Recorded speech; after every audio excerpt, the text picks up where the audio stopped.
Por un lado, hacer énfasis en que hay una motivación puramente empírica, pues, o digamos, derivada de hacer proyectos de analítica en diferentes sectores. Y sí he notado que hay una gran, digamos, desconocimiento entre lo que son modelos predictivos y lo que son modelos de causalidad. Y muchas veces los clientes quieren usar un modelo predictivo para tomar decisiones con base como contrafactuales. Y es decir, si yo hago una política de este tipo, entonces, ¿qué va a pasar con mis ventas? Y sin embargo, el modelo que ha utilizado es un modelo pues, que es puramente predictivo, que no tiene esa capacidad de eh, iluminar sobre lo que pasaría en circunstancias nunca antes vistas. Ya vamos a ver muchos ejemplos de esos, pero un ejemplo, el último que recuerdo, digamos, clarísimo, que me impresionó mucho y me hizo pensar que esto era demasiado importante aprenderlo a hacer bien y en casos aplicados, es cuando hicimos un modelo predictivo de si un cliente pagaba o no una factura. Entonces, el pago de la factura dependía de una gran cantidad de covariantes, características del cliente y comportamiento de pago en el pasado. Y, por ejemplo, una variable como días en mora del cliente o plazo del cliente o tasa de interés, y sobre todo las dos primeras, esas variables tenían una relación con la predicción. Entonces, por ejemplo, el modelo decía, si la persona lleva unos días en mora o ha tenido unas moras en el pasado, entonces su calidad como cliente, su calidad crediticia, pues es mala, probablemente no le va a pagar. Ahora, ese modelo se utilizaba después en un modelo financiero para determinar cuál era la mejor forma de refinanciar a las personas que habían entrado en mora. Entonces, básicamente la refinanciación consistía en diferentes planes que era aumentarle, por ejemplo, el periodo o bajarle la tasa de interés. Y uno lo que veía era que el modelo financiero lo que justamente hacía necesitaba era responder a eh, escenarios contrafactuales. ¿Qué pasa si yo a este cliente le aumento el plazo para que él pague? El tipo ya ha entrado en mora conmigo en varias ocasiones, sin embargo yo quiero aumentarle el plazo para ver si me paga. Y lo refinancio de esa forma, le digo, lo abordo y le digo, vea, yo le voy a hacer una refinanciación, le bajo la cuota, pero usted me paga en muchas más cuotas. Y como el modelo, digamos, no había visto ese tipo de comportamientos en el pasado, entonces a veces había cosas como contradictorias, que era que si usted, por ejemplo, el modelo predictivo decía que si usted tiene un crédito a más largo plazo, no recuerdo el escenario exactamente en este caso, pero supongamos que era que si usted tenía créditos a más largo plazo, tenía una mayor probabilidad de incumplir. No sé, puede ser que los créditos a más largo plazo eran aquellos clientes que justamente veían pues muy difícil pagar cuotas altas, entonces pedían unos créditos de muy largo plazo para que las cuotas le quedaran bien pequeñitas y de esa forma pues ver si ellos se podían realmente pagar. Sin embargo, pues lo que en la práctica se veía es que los que tenían esos créditos de largo plazo, pues justamente son aquellos que más dificultades van a tener para pagar y eso se ve que en los datos pues no pagan muy bien, por lo tanto el modelo predictivo dice entre mayor sea el plazo, peor paga es. Pero si ustedes se van a mirar el modelo financiero pues de forma muy lógica lo que está buscando es que si usted alivia las condiciones de un deudor, de tal forma que sus créditos sean más pequeños, sus plazos sean mayores y las cuotas sean más pequeñas, pues de pronto el tipo se normaliza y comienza a pagar bien.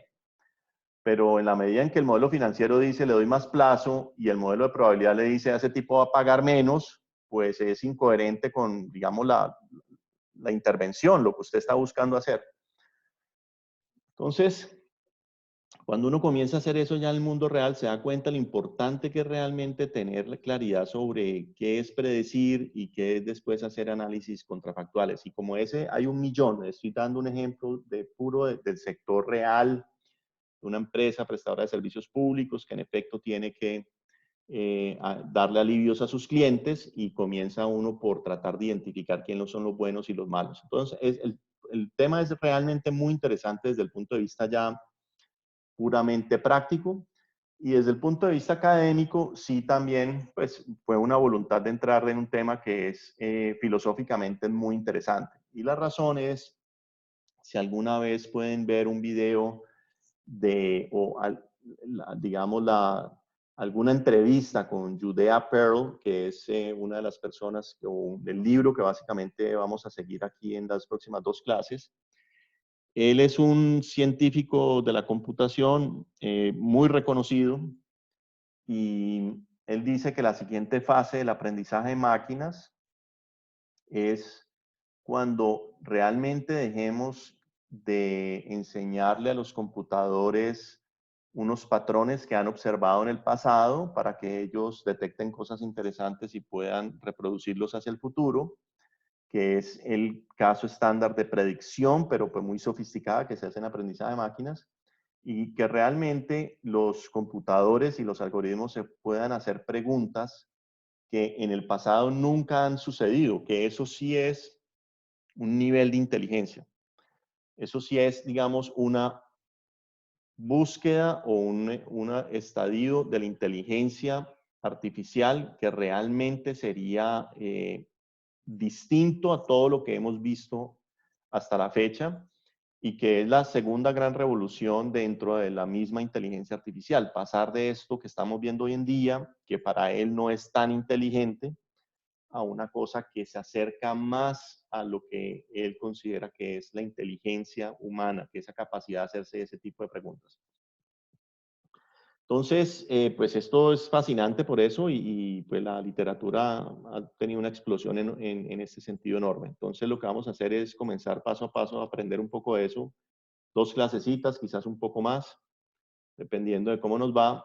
Y voy a comenzar entonces, yo fundamentalmente, vamos a hacer esto, vamos a seguir un libro de él que se llama Causality, creo, un premier en causalidad. Y yo les puedo poner la referencia ahora, pero en la clase complementaria, Hamadis y Juan van a seguir un blog que ilustra algunas de las cosas que yo voy a hablar de una forma muy sencilla y es muy, muy bonito, ¿sí? Digamos, para hacer, practicar y pues hacer una cosa rápida, pues creo que está espectacular. Entonces está ese blog con un artículo que lo soporta, pues que es como la base del blog, también un artículo muy interesante, muy corto, que es lo que van a usar en la complementaria. Aquí vamos a ver una cosa un poco más general y más pensada en la gran teoría y ustedes se van a concentrar más en esos ejemplos. Entonces, lo primero es resumir qué es lo que uno frecuentemente quiere hacer cuando uno observa unos datos. Más allá de decir uno, bueno, qué, digamos, características tienen estos datos que me permitan agruparlos, que es lo que conocemos como análisis no supervisado, o qué variable me interesa a mí caracterizar con el fin de poderla predecir, que es lo que hemos siempre hecho con análisis supervisado. Uno, en el fondo, muchas veces lo que quiere es hacerse preguntas como, por ejemplo, ¿por qué o cómo fue que se observaron estos datos? ¿Qué es lo que está detrás de estos datos? El por qué es una pregunta de ¿Qué es lo que causa estos datos? ¿Por qué yo observo estos datos? ¿Qué es lo que está detrás de lo que estoy observando? Esa es una pregunta clave que muchas veces con los datos observados es difícil de responder, porque lo que vamos es justamente a ver que muchas veces lo que observamos es imposible solamente con base en las observaciones decidir, sí, así estoy grabando, Martín, es simplemente imposible con base en las observaciones de los datos realmente llegar a responder preguntas como que si hay algo que está causando esas variables, esas observaciones, o si entre ellas mismas hay una que es la que tiene preponderancia y la que causa las demás. Digamos que hay unas preguntas, como van a ver en lo que vamos a ver en un minuto, que hacen que pues el problema se vuelva como paradójico, como difícil de resolver, y pues lo que vamos es argumentar que en efecto uno necesita teorías que permitan explicar los datos y que muchas veces eso va más allá de simplemente las observaciones que uno tiene, es decir, la puro análisis estadístico no va a resolver el problema, es preciso apelar a alguna teoría que explique lo que uno está observando. Entonces, esta paradoja de Simpson, pues es realmente una cosa súper bonita. La he oído en muchas circunstancias, pero por la primera vez me senté a estudiarla con mucho detalle. Esto es pues de hace 100 años. Y lo que es paradójico de esto, y pues ustedes pueden comenzar ya a pensar en 1000 veces que ustedes han hecho relaciones estadísticas de correlación, por ejemplo, entre variables, es que una correlación que ustedes calculen a nivel de una población, por ejemplo, la correlación que existe entre el ingreso de las personas y las notas, por ejemplo, que estas personas sacan en la universidad, o de los padres de familia y de las notas de sus hijos, o la correlación que existe entre el número de incendios que se observan en un lugar y la cantidad de bomberos que atienden ese lugar. Cantidades de correlaciones que uno observa en el mundo real. Yo voy a discutir unas muy precisas en un rato. Por ejemplo, la correlación entre precios y ocupación hotelera. Todas esas análisis de asociación que uno puede observar en el mundo real. Bueno, una muy famosa a propósito que creo que la van a ver con Hamadis es la correlación, porque están los datos y es como el blog, digamos, motiva todo esto, es la del consumo per cápita de chocolate y la cantidad de premios Nobel de un país. Entonces, es impresionante la correlación entre el consumo per cápita de chocolate y el número de premios Nobel, pues es bastante positiva. Y uno lo que puede hacer es después preguntarse si pues realmente eso es algo pues real de los datos y que hay alguna forma de explicar por qué es así. Entonces ese es el tipo de preguntas que nos vamos a hacer.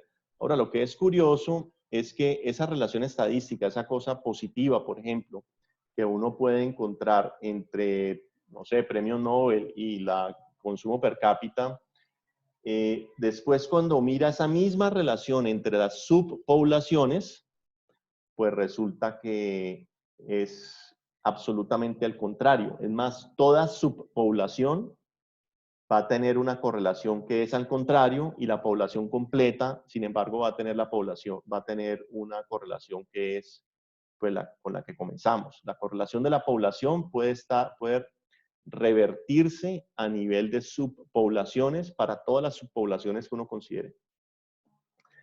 Bueno, es bastante sorprendente. Entonces, el ejemplo que pueden tener en mente es una población de estudiantes que ustedes calculan la correlación entre fumadores y las notas. Entonces, vamos a correlacionar de cada estudiante. La observación es un estudiante, es fumador, sí o no, o si quieren pueden poner cuántos cigarrillos se fuman y para que sea continua, digamos, si no nos enredemos en eso, entonces, y tienen también otra observación que tienen de las personas, es el promedio en la universidad. Entonces, uno podría tener que entre más fuman, mejor es el promedio. Ahora, si uno mira, eso podría ser la correlación positiva. Ahora, si uno mira por edad, entonces uno podría mirar que los fumadores entre 18 y 20 años y correlacionar con el promedio de la universidad. Y esa correlación solamente en ese grupito de personas de esa edad podría ser negativo. Y lo mismo de 20 a 22 podría ser la correlación negativa. Y todas las correlaciones para todo grupo de edad podrían ser negativas. Y si después usted condiciona no solamente a la edad, sino al sexo, podría tener que la correlación se le vuelve positiva. Para los hombres es positiva y para las mujeres es positiva. Es decir, cada que usted condiciona, se puede revertir la correlación inicial. Eso es bastante impresionante, por lo menos cuando yo por primera vez me lo contaron. Álvaro, yo tengo una pregunta, Sí. pero digamos pues bajo esa paradoja, igual, al menos para algún subgrupo tendría que tener la misma relación que la de toda la población, o podría reversarse en todos los casos. No veo En cómo todos podría los reversarse casos. en todo, pero Bueno, no veo cómo listo, ya lo vamos a ver. Ya lo vamos a ver. Te voy a dar un ejemplo. Bien. Yo también apenas lo leí y me quedé pensando eso. Bueno, listo, gracias, Álvaro. Entonces, este ejemplo, vamos a leerlo con cuidado.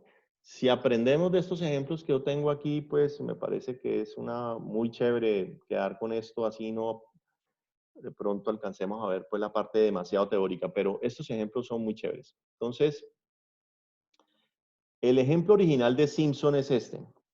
Él tomó 700 pacientes, suponiendo, pues esto es un ejercicio hipotético, pero podría perfectamente suceder en el mundo real. 700 pacientes y les ofreció tomar una droga de forma voluntaria. Entonces, resulta que la mitad de los pacientes decidieron tomar la droga y la otra mitad decidieron simplemente no participar de ese experimento. Un minuto, voy a poner aquí el tablerito.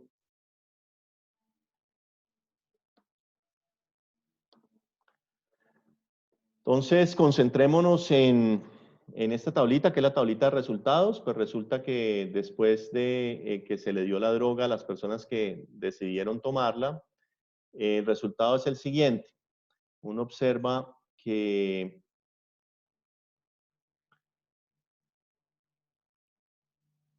había 350 personas que tomaron la droga. Obsérvese que estos son los que tomaron la droga primero.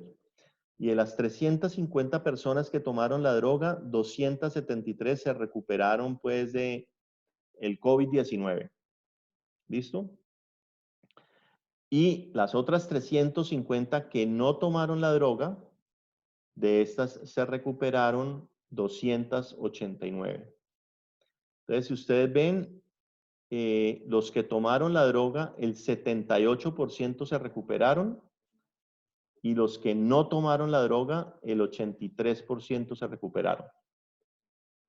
Entonces, si yo fuera un doctor que estoy recomendando una droga para curarse del COVID-19 y se me acerca alguno de ustedes a mi consultorio, me hace una consulta más bien por Zoom y en esa consulta no deja ver si es hombre o mujer, simplemente ni tampoco tengo la posibilidad de deducirlo yo a través de su voz, sino que simplemente, digamos, digamos que chateé con alguien anónimo de mi clase que quiere saber si toma la droga o no. Entonces, pues, con base en este resultado aquí, yo lo que pensaría es que si yo le doy si no le doy la droga con el 83% de probabilidad, la persona se va a recuperar y si le doy la droga, con el 78% se va a recuperar. ¿Están de acuerdo? Es decir, si ustedes me están chateando, yo simplemente, ustedes me llaman y me dicen, oiga, me están ofreciendo tal droga, ¿me la tomo o no? Yo le diría, hombre, como que no, porque la evidencia que yo tengo es que si usted se toma la droga,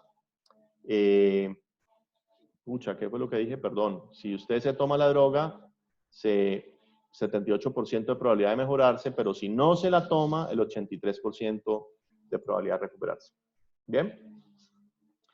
Ahora veamos los datos a nivel de hombre y de mujer. Entonces vean que el número de hombres de estas 273 personas, vean que 81 son hombres y 192 son mujeres. Vean que esto cuadra 1 más 2, 3, 8 y 9, 17 y 1 y 2, 1 y el que llevaba 273. Hemos dicho 81 más 192 es 273. Y vean que esto también, este es de la totalidad de los que no toman droga, vean que los hombres son 234 y las mujeres son 55. De nuevo, pues suma perfectamente. 234 más 55, 289. Entonces, lo único que he hecho ahora es mirar los resultados. Ahora, miremoslos para un hombre, para los hombres. Vamos a mirar solamente esta línea. Y los hombres, miren que, bueno, y de pronto debía haber, bueno, estos son los que tomaron la droga de hombres, los que tomaron la droga de mujeres, y esto es el total. Ahora estos son los recuperados de los hombres, los recuperados de las mujeres, y miren que también suma 350 porque tiene que haber, pucha, lo dije mal, 87 más 263 son los 350 que tomaron la droga, y miren acá pasa lo mismo. 270 más 80 igual a 350, esos son los que no tomaron la droga. Y estos son los recuperados de hombre, recuperados de mujer, y los recuperados de hombre sin droga, mujer sin droga. Entonces ahora miremos estos. De estos 87 hombres que tomaron la droga, 81 se recuperaron.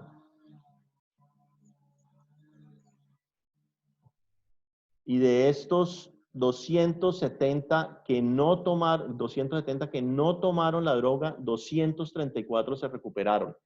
En conclusión, el 93% de los hombres que toman la droga se recupera.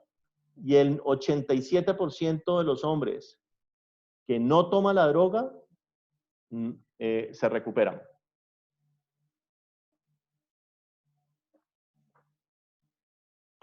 Es decir, si usted cuando bueno, y veamos las mujeres antes de seguir con el análisis. Entonces, aquí acabamos de concluir que tomar la droga para los hombres es bueno, porque el 93% se recupera versus el 87% que no se recupera.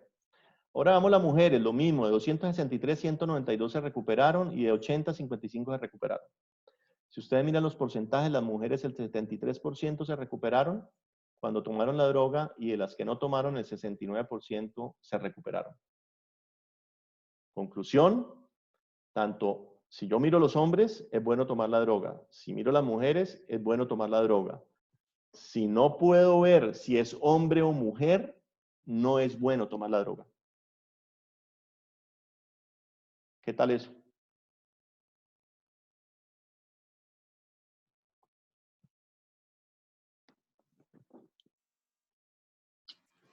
Profe, pero digamos ahí no afecta el hecho de que la base esté como algo desbalanceada. La base, ¿te refieres a el Sí, número que como a toma la droga? exacto, Pero mira que el número que toma la droga son 350 en total y 350 en total. pero entre hombre y mujeres, ¿no importa eso? Claro, ahí está la gracia, ahí está la razón, la forma de aproximarnos a la explicación, pero el punto es que, digamos, así como a simple vista primero es paradójico y segundo, lo que tenemos que ver es qué es lo que hace que las mujeres voluntariamente tomen esta droga. Necesitamos algo que explique o bien que las mujeres voluntariamente tomen la droga y por ser mujeres, si hay algo en ellas que hace que estos resultados sean coherentes con una forma de pensar sobre ellos. No sé, si tú tienes una forma de pensar sobre este problema, tienes una teoría, listo. Tú sospechas algo sobre el hecho de que las mujeres participan más del experimento que los hombres. Listo, pero digamos, para mí por lo menos no es suficiente en la medida en que todavía no he explicado por qué, si las mujeres participan más, ¿cómo explico yo estos resultados por el hecho de que las mujeres participen más? Puede ser que hay más libertad de error, ¿no?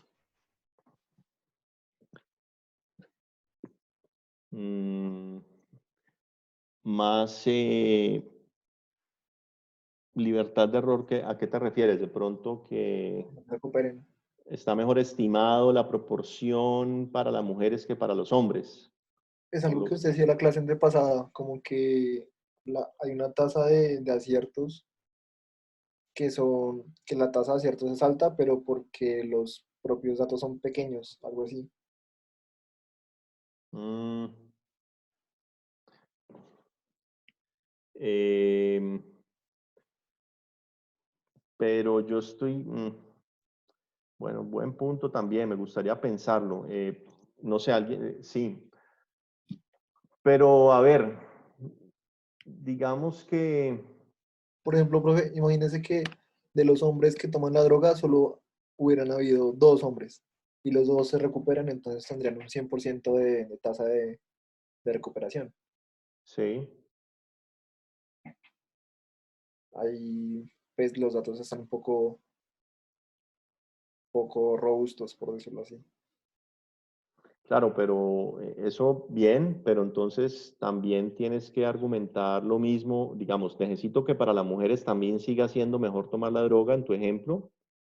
Entonces, en tu ejemplo, básicamente vos dirías, hombres, solamente pongo 2 que tomaron la droga y los 2 se recuperaron, entonces el 100%. Y los que, ¿sí? Pasa lo mismo en contrario con las mujeres, pero en las que no tomaron.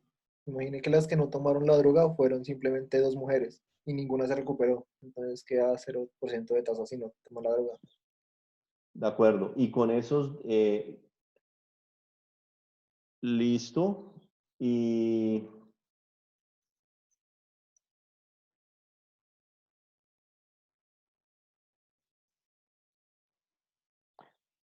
pero digamos, yo entiendo lo que me estás diciendo, pero necesito que me hagas cuadrar que a nivel poblacional, entonces ahora, pues sea mejor no tomar la droga. Digamos, esta cuenta que me acabas de hacer, la entiendo yo, si lo puedes hacer que funcione perfectamente para hombre, para mujer, pero la pregunta que yo te haría es si esto mismo que me acabas de decir funciona para después cuando agregue en el agregado los que se recuperan por los que toman droga es menor a los que no la toman. Tendría que Pues, hacer la cuenta.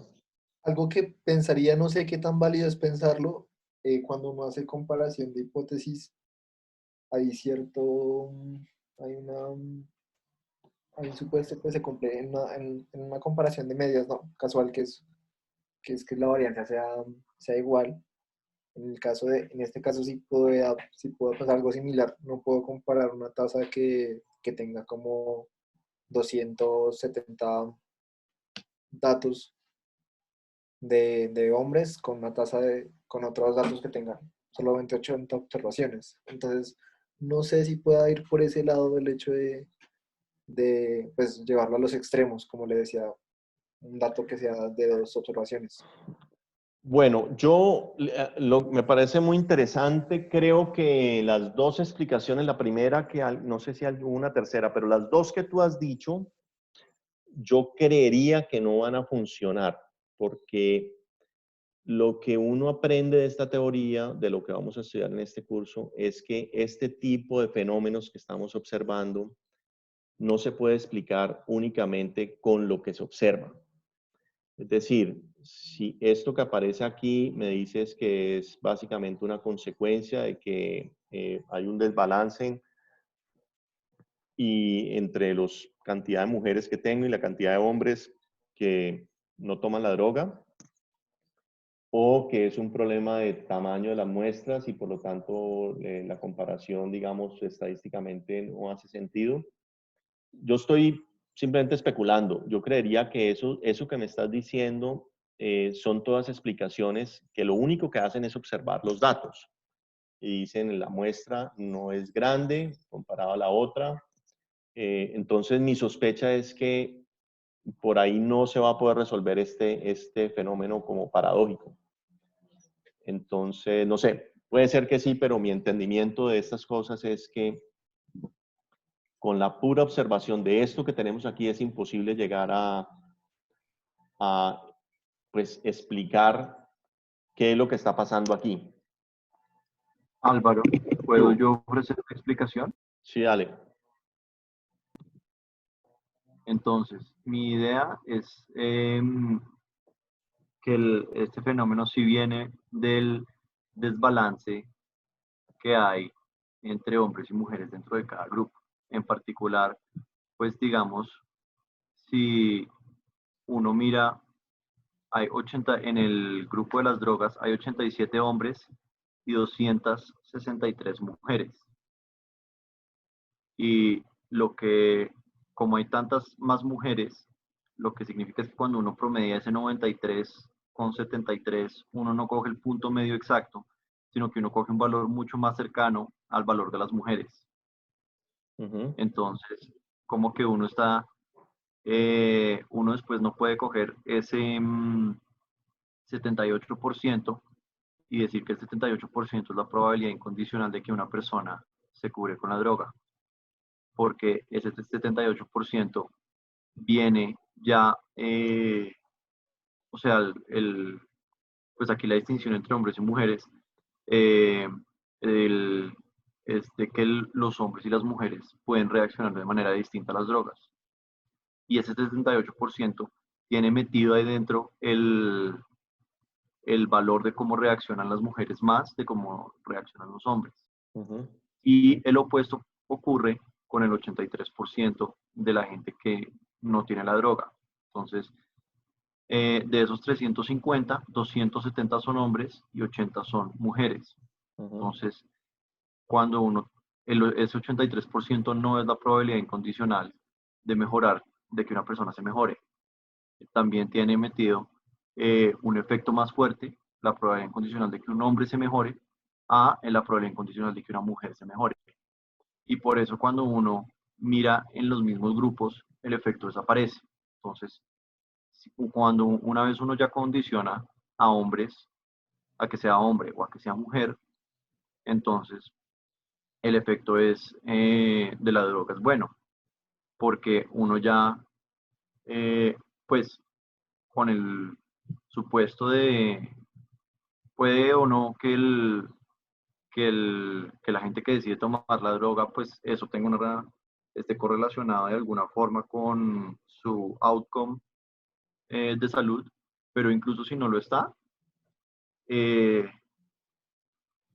cuando yo condiciono sobre hombres, los 87 hombres con la droga y los 270 hombres sin la droga, no necesito hacer más comparaciones ahí. O sea, esas sí son las probabilidades incondicionales que yo debo estimar de que un hombre se mejore, y el 87% es la probabilidad incondicional de que un hombre se mejore sin tomar la droga. Esas sí son. En cambio, el 78 y el 83 no. Habría que manipular esos números de nuevo.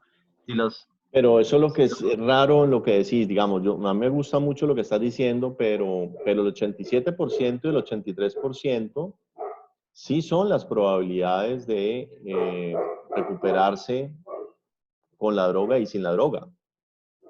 El 87% el sí lo es. 78 y el 83, el 78 y el 83.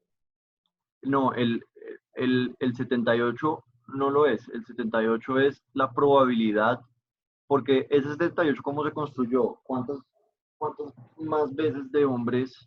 O sea, en el mundo real, una persona tiene una probabilidad, pues típicamente uno piensa de 0.5 de ser hombre o mujer. Puede que sea ligeramente distinto, pero hay de 263 dividido 87, hay 3.02 veces más mujeres que hombres. Claro, pero mira que el punto a lo que yo quiero ir es que vos estás como estableciendo, digamos, esto desde el punto de vista observacional, pues esto es la probabilidad de tomar droga y no tomar, todos esos números corresponden a las frecuencias observadas. Pero vos estás introduciendo como un elemento que va más allá de lo que yo estoy mostrando, y es que aparentemente el hecho de ser mujer tiene alguna relación con el hecho de que al final los datos combinados den al revés. Entonces lo estás Sí, diciendo en el correcto. sentido, ¿sí? Sí, pues o sea, hicimos una división y vemos que al interior de las divisiones la droga es mejor que agregado, pero Ujú. el solo hecho de haber hecho esas divisiones y que estén tan desbalanceadas es lo que genera el efecto. Si la división fuera 50-50, el promedio, pues cuando yo digo el promedio es como el porcentaje de los datos combinados estaría justo en la mitad. Si hubiera el 50% de hombres y el 50% de mujeres con droga y sin droga. Listo. Y si eso Bueno, pasa, este fenómeno no ocurre. de acuerdo, no, en eso estoy de acuerdo. Yo En creo eso, que sí puede llegar a ocurrir, pero a en ver, menor medida. Es algo muy no, de relativo. acuerdo, pues, pero digamos que aproximadamente no va a ocurrir. Pero No, yo pero lo si, que, si es lo que 50-50, no no, si es ocurre. 50-50, no, pues eso estoy de acuerdo, excepto que, bueno, a ver, a lo que quiero llegar de alguna forma es que para explicar esto pues perfectamente pueden ser unos datos observados y, y pues nada, lo paradójico es simplemente si a mí me dan los datos, me dan unos datos, a ver, pongámoslo así. Yo no observo hombre y mujer, simplemente me dicen usted, vea, 350 personas tomaron la droga, 273 se recuperaron. Y después llegan y me dicen, y 350 tomaron la droga y 289 se recuperaron. Entonces yo simplemente observo el 83% y el 78%. Eso es lo único que yo observo. Entonces, pues lo que yo deduzco de aquí es que para una persona, sin yo conocer si es hombre o si es mujer, pues aparentemente tomar la droga es malo. Ahora, si yo observo el sexo de la persona, entonces aparentemente, ya cuando hago estas cuentas, aparentemente es malo. La pregunta es, ¿cuál es la correcta? Entonces, lo que está diciendo, entiendo yo, Alejandro, es que la correcta es la segunda. Es que si yo observo la clase, entonces lo correcto es irse por lo que es las probabilidades condicionales, o sí, condicionales aquí al sexo. ¿Es por ahí la cosa? Sí, yo digo que lo correcto es recomendar la droga y sí, eso es lo que yo digo. Exacto. Bueno, entonces en este ejemplo vamos a ver que eso es correcto en la medida en que tengamos una forma de explicar esos resultados, que ya les voy a decir la forma de explicarlo, pero ustedes pues podrán volver a pensar todo lo que han pensado, ver si de pronto pues no era necesario esto que voy a hacer o digamos hasta qué punto los meros datos hubieran explicado perfectamente que esto sea lógico, aunque la conclusión parece ser contradictoria. No sé si yo observo, pero lo que dice Alejandro es, vea, la conclusión es contradictoria, pero porque pensar en términos del agregado está mal. Hay que pensar en términos del condicionado. Entonces yo más tarde le voy a dar un ejemplo a Alejandro donde condicionar está mal y el agregado es el que tiene la respuesta correcta. A ver si esto ayuda a aclarar un poco las cosas. Listo, Entonces, listo, profe. Pero ¿mm? ¿Sí? lo que yo quería decir es que cuando ese agregado no representa fielmente la probabilidad incondicional de que alguien se mejore. Ese era mi punto. Bien, bueno, entonces veamos esta explicación y a ver si, pues pucha, si eso hay forma de hacerlo compatible con lo que vos estás diciendo. Entonces, esta explicación es simplemente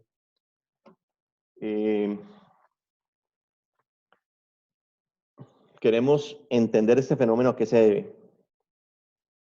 Y vamos a hacerlo a través de una variable que no aparece, no es observada, pero pues que es lo que creemos que está explicando todo lo que está pasando aquí. Entonces, una hormona más prevalente en las mujeres, el estrógeno, es un hecho, digamos, conocido que reduce la efectividad de la droga. Entonces, en las mujeres la droga es menos efectiva que en los hombres por causa de esta hormona. Y sin embargo, la droga tanto en hombres como en mujeres pues es buena, simplemente que el efecto sobre las mujeres es un poco menor que sobre los hombres. Entonces el punto aquí es que la hormona es la que nos va a ayudar a explicar por qué sucede este fenómeno.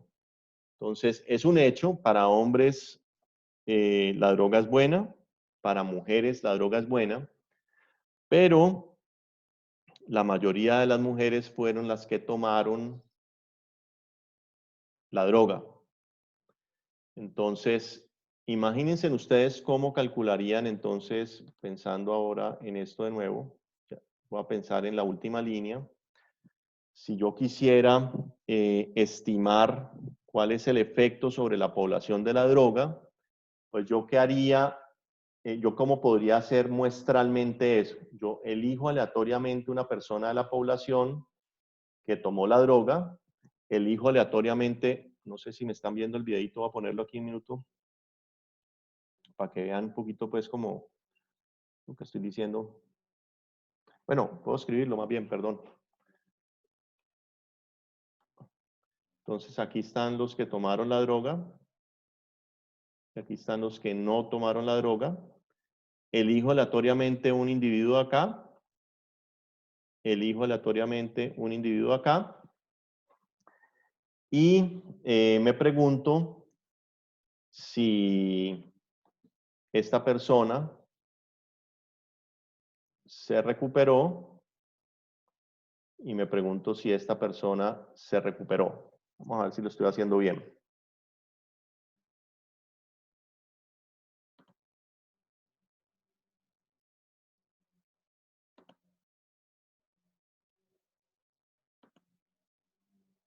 Mucha.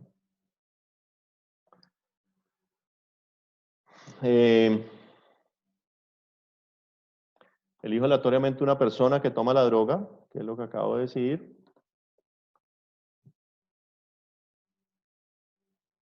Elijo aleatoriamente una persona que toma la droga y la comparo contra una persona elegida aleatoriamente que no tomó la droga. Entonces, básicamente comparo aleatoriamente personas de acá con aleatoriamente personas de acá y pues veo cuántos se recuperaron y cuántos se recuperaron y hago la comparación entre esas dos cosas y eso me daría a mí una forma de estimar ese, no sé el porcentaje exacto cuál era. Esto me daría una forma de estimar este 78% y este 83% haciendo esas repeticiones. Muestralmente escojo aquí uno, escojo acá otro y miro. A ver, piensen de pronto sería más fácil si pensáramos en economía, yo quiero hacer una evaluación del efecto de una droga, del tratamiento sobre unos individuos.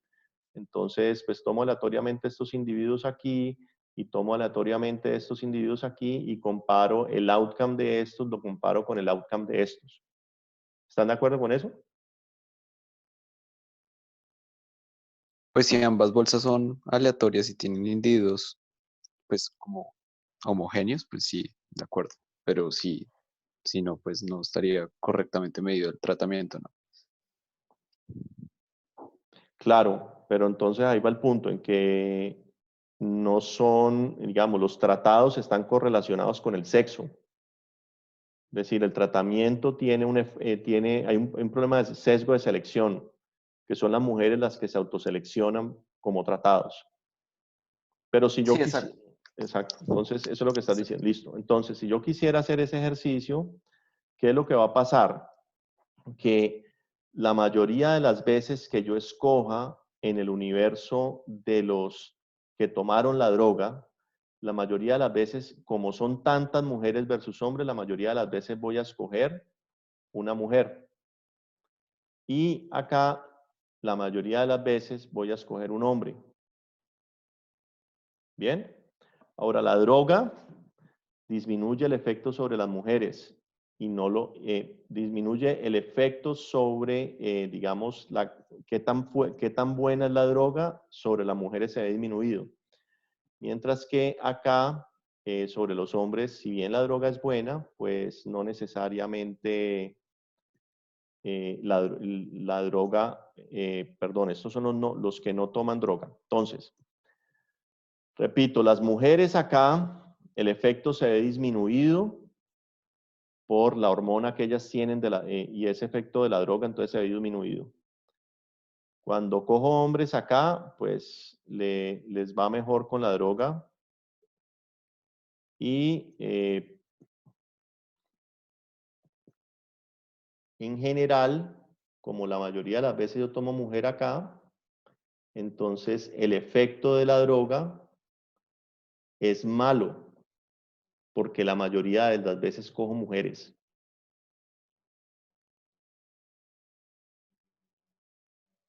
Y aquí el efecto de la droga en general es bueno, porque la mayoría de las veces tomo hombres. ¿Están de acuerdo con eso?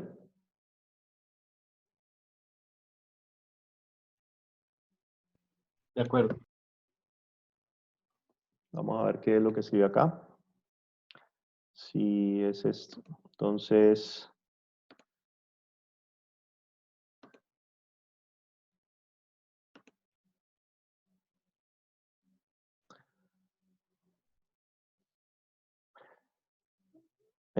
comparo aleatoriamente una persona que toma la droga contra una persona aleatoriamente que no toma la droga.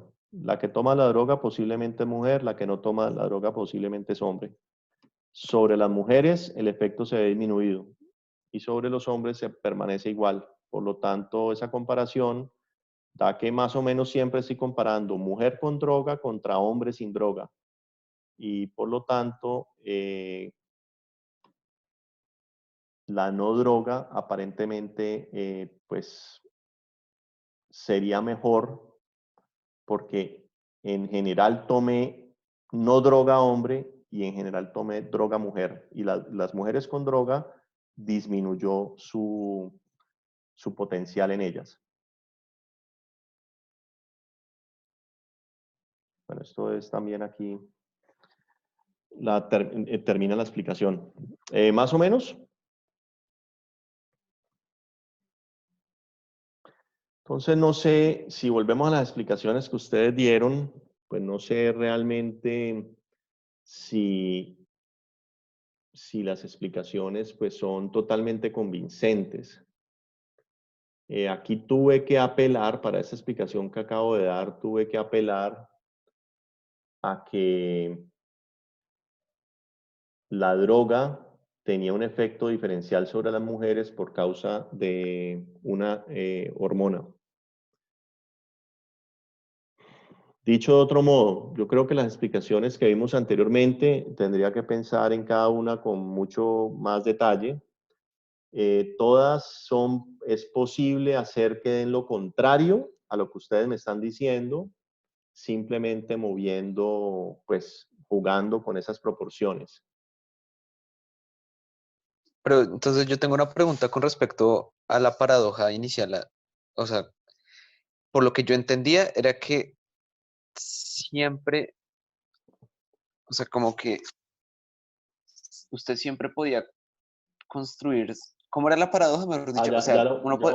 voy a volver a eso. Mira, la paradoja entonces, en términos continuos, es esta. A ver si estamos de acuerdo. Una versión continua de la paradoja entonces es esto. Esto es la gente que hace ejercicio y esto es la gente, el colesterol de las personas.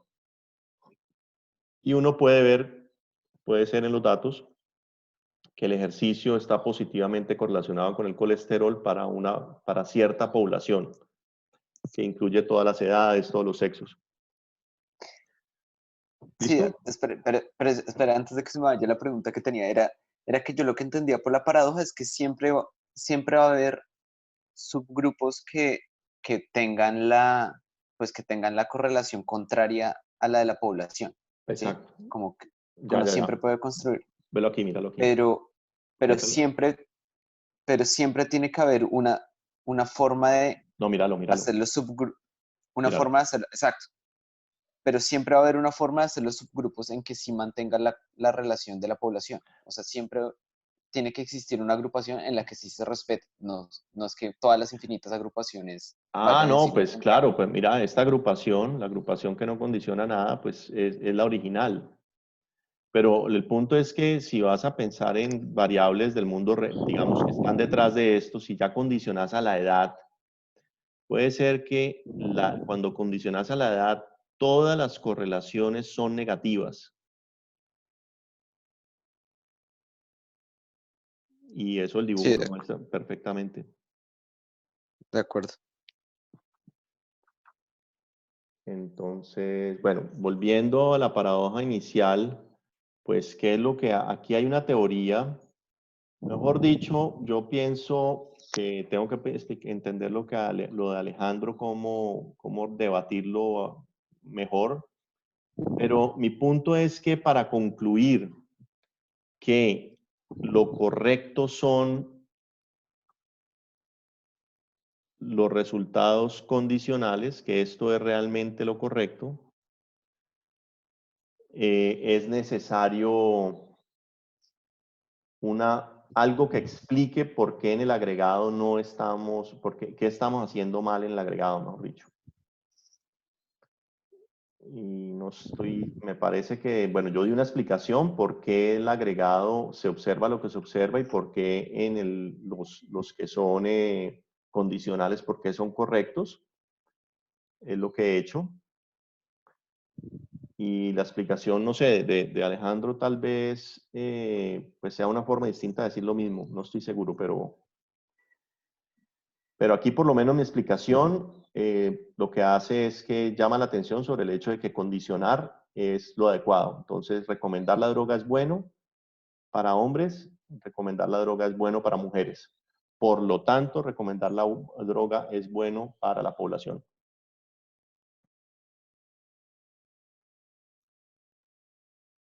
¿Estamos de acuerdo?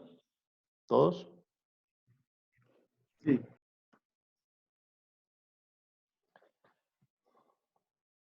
Sí, bueno, me gustaría seguir pensando. La verdad, yo estoy pues también dedicado a pensar sobre estos temas, pero entonces, fue pucha, en un solo ejemplo se nos fue la clase y esto está lleno de ejemplos. Entonces, sigamos.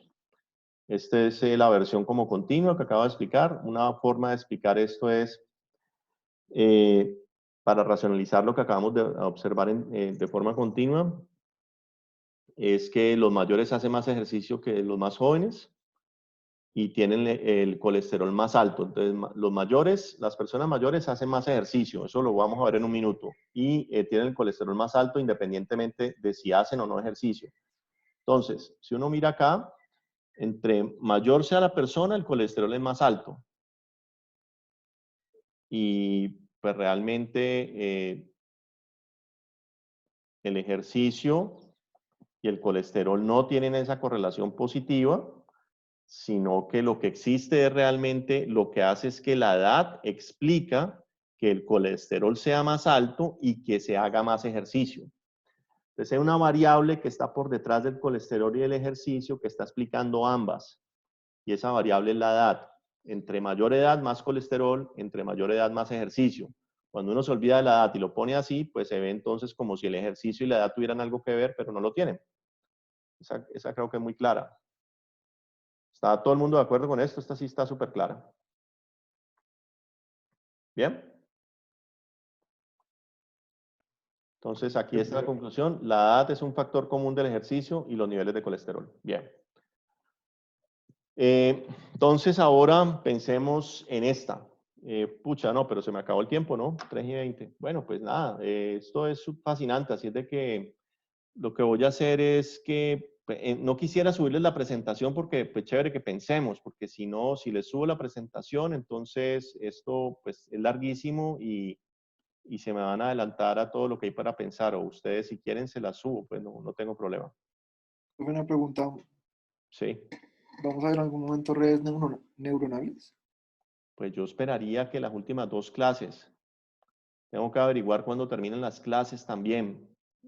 Creo que se extendieron también una semana. Voy a averiguar bien, pero yo quisiera hacer 2 clasecitas de redes neuronales, pero quisiera dedicarle un buen tiempo también a, pues, hacer esto un poco más profundo y por lo menos la presentación hacerla, que es como el marco teórico para pensar sobre esto. Seguimos la próxima clase, ¿listo? Y discutimos, porque es más chévere pensar que simplemente leer las soluciones. ¿Están todos de acuerdo? Álvaro, ¿Qué hubo? es que yo y mi grupo no estamos seguros de qué queremos hacer aún. O sea, yo le había dicho que me metiera